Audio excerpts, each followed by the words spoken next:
అయ్యో అదేంటి వైష్ణవి అట్లెందుకు పెట్టుకున్నావు? అవేంటి?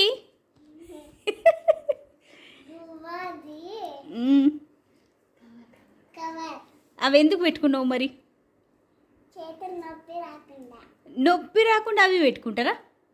అయ్యో కొత్త ఫస్ట్ టైం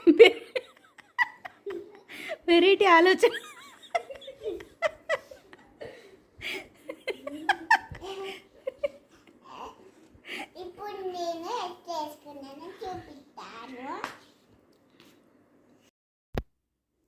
ఇవి జామకాయలకు వచ్చినాయి. లోపల జామకాయ ఉంటుంది, పైన ఈ కవర్ ఉంటుంది. దాన్ని తీసుకొని పెట్టుకుంది. ఎల్బో క్యాప్ అంట, నీ క్యాప్ అంట. ప్లీజ్ లైక్ చేయండి, షేర్ చేయండి, సబ్స్క్రైబ్ చేయండి.